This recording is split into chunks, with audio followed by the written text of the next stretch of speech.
Assalamu alaikum wa rahmatullahi wa barakatuh. Pour la première année du collège, l'influence de l'érosion sur les paysages géologiques. Alors, activité 1, qu'appelle-t-on modeler d'un paysage et quels sont les facteurs dont il dépend? Comme vous allez le constater, nous avons un certain ensemble de paysages géologiques. On voit très bien qu'ils sont tellement différents du point de vue relief, du point de vue forme. Ceci nous permet de dire qu'à modeler d'un paysage, il s'agit tout simplement de sa forme et ses reliefs. Il dépend des propriétés de la roche et de l'ensemble des phénomènes qui agissent sur le paysage tels que l'érosion. Activité 2, définir l'érosion et déterminer les principaux facteurs de l'érosion. Comme vous allez le constater, nous avons un certain ensemble d'agents d'érosion. Effectivement, les vagues marines, glissement des glaciers, eau de pluie et bien sûr le vent. Bien sûr, sans oublier, bien sûr, les cours d'eau. Effectivement, comme nous l'avons déjà dit, les agents d'érosion sont nombreux. L'érosion peut se faire par l'eau, comme vous le constatez. Cette érosion peut prendre la forme de vagues. Dans le cas, bien sûr, des vagues qui frappent les falaises, l'écoulement des fleuves, comme nous l'avons déjà vu, ainsi que des événements de précipitation, bien sûr, le cas de la pluie, puisque 1 mètre cube d'eau pèse 1 tonne métrique, 1000 kg, donc le mouvement des eaux a des possibilités érosives très importantes. Un autre agent d'érosion, c'est par la glace, nous l'avons déjà dit, donc la glace provoque l'érosion de deux façons. Les glaciers peuvent transporter d'énormes quantités de roches qui sont ensuite déposées loin de leur région d'origine. L'expansion de la glace causée par le gel et le dégel crée des fissures dans les roches et résulte de ceci, bien sûr, la décomposition de la roche. L'érosion causée par la température, par le changement de température, bien sûr. Dans ce cas-là, bien sûr, on dit que la contraction et l'expansion des roches résultent des changements continuels de la température au-dessus et au-dessous de 0 degré Celsius. Ces changements sont très petits, mais après des milliers d'années, ces changements peuvent briser la roche en petits morceaux. L'érosion par le vent, donc les vents violents peuvent bien sûr entraîner le sable et même des particules comme vous le constatez. Ces particules sont lancées contre d'autres roches qui sont ensuite érodées.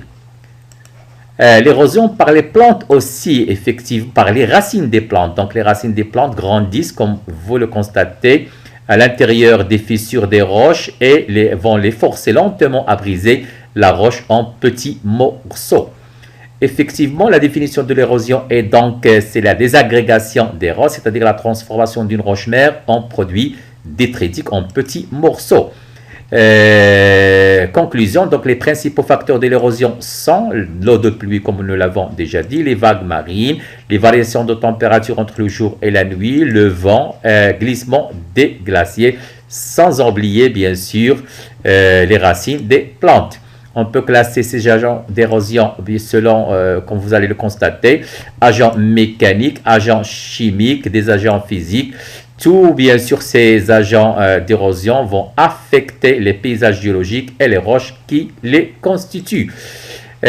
Comme nous l'avons déjà dit, bien sûr, c'est une animation en arabe, mais ce n'est pas grave. Donc, le cas des falaises, bien sûr, qui vont subir, bien sûr, une érosion par les vagues. C'est une érosion mécanique, effectivement. L'érosion par l'eau de pluie, comme vous allez le constater, effectivement, l'eau de pluie, bien sûr, peut provoquer une double érosion, érosion mécanique et érosion chimique, comme on va le montrer juste après. Effectivement, érosion par, bien sûr, par les glaces, comme vous allez le constater, effectivement, le glissement des glaces va provoquer bien sûr une érosion, comme vous le constatez. Effectivement, voilà. Le gel et le dégel, voilà. Le gel et le dégel, lui aussi, bien sûr, on peut le considérer comme agent d'érosion. Comme vous le constatez, l'eau de pluie va s'infiltrer, surtout au niveau des montagnes. Pendant la nuit, la température devient plus basse, donc au-dessous de 0 degré Celsius. Donc, l'eau va passer de l'état physique liquide à l'état, bien sûr, solide. Ceci va entraîner, bien sûr, l'augmentation du volume de l'eau et entraîner bien sûr, comme vous le constatez, il va briser les roches, il va les transformer en petits morceaux, effectivement, comme nous l'avons déjà expliqué. Activité 3, expliquer comment l'eau de pluie peut agir sur les terrains calcaires, sur les paysages géologiques calcaires. Nous avons un tableau comparatif de la composition de l'eau de pluie et d'une eau ayant circulé dans des roches calcaires. Comme vous le constatez, l'eau circulant dans le calcaire, elle est très chargée en Ca++. On voit très bien que le HCO3- est aussi, bien sûr, sa teneur est plus élevée dans l'eau circulant dans le calcaire.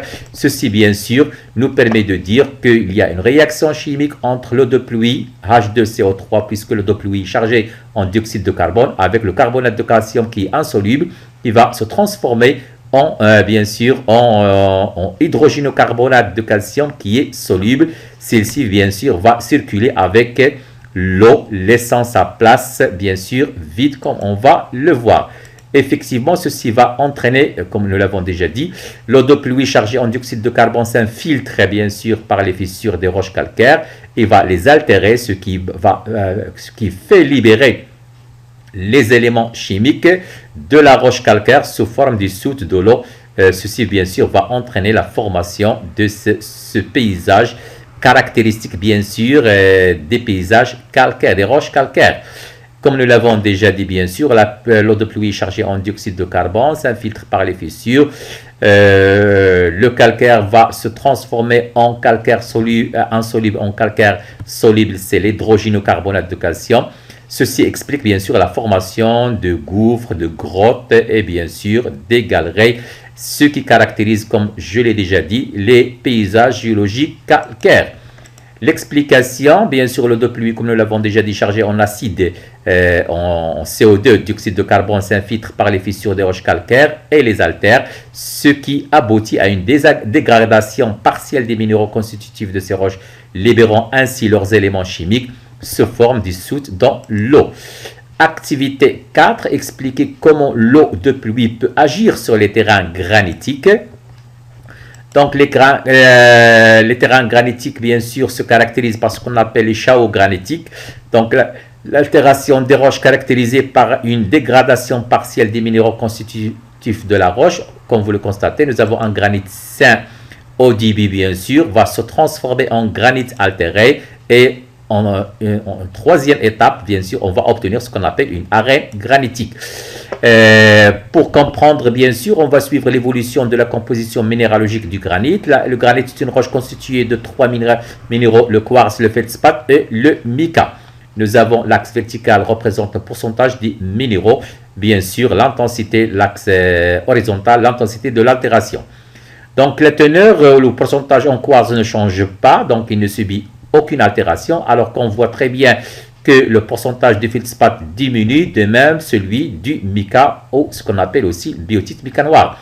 Alors que le pourcentage de l'argile, il augmente, ceci montre bien que le feldspath et le mica se transforment bien sûr en argile, alors que le quartz, bien sûr, reste sain, il ne subit pas d'altération.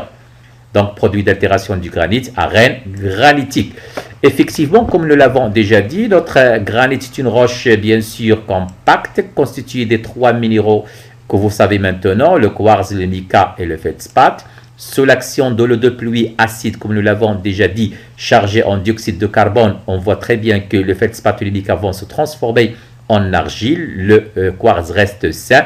On obtient dans un premier temps un granit altéré, mais ensuite, bien sûr, notre granit altéré va se transformer en arène granitique, bien sûr constituée, bien sûr, d'argile et de quartz. Effectivement, granit sain, granit altéré, nous avons l'arène granitique, bien sûr, qui est constituée d'argile et de quartz. Nous l'avons déjà dit, donc le mica et le feldspath seront altérés, transformés en argile. Les étapes de la formation d'un chao granitique qui caractérise bien sûr les paysages géologiques granitiques. Étape 1, massif granitique, donc l'eau de pluie s'infiltre par les fissures, parcourt le massif. Étape 2, c'est l'infiltration de l'eau va provoquer l'altération de la roche, il devient friable, c'est du granit altéré, formation pas encore bien sûr, et formation par la suite de l'arène granitique comme nous l'avons déjà expliqué. Et étape 3, bien sûr, les eaux de pluie vont entraîner par ruissellement les éléments meubles de l'arène granitique et va dégageant ainsi des boules de granit, c'est bien sûr, comme je l'ai déjà dit, qui caractérise bien sûr les paysages géologiques granitiques qu'on appelle bien sûr le chaos granitique. Une petite explication, donc l'eau de pluie chargée en acide, en dioxyde de carbone s'infiltre par les fissures des roches granitiques et les altère. Elle altère bien sûr précisément le feldspath et le mica, ce qui aboutit à la transformation chimique du feldspath et du mica en argile. Le quartz ne subit pas d'action chimique, le granit se transforme en arène granitique.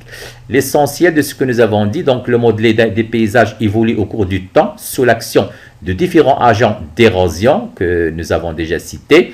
L'eau sous forme liquide ou solide est le principal agent d'érosion, bien sûr sans oublier le vent et de transport de ces roches. Merci.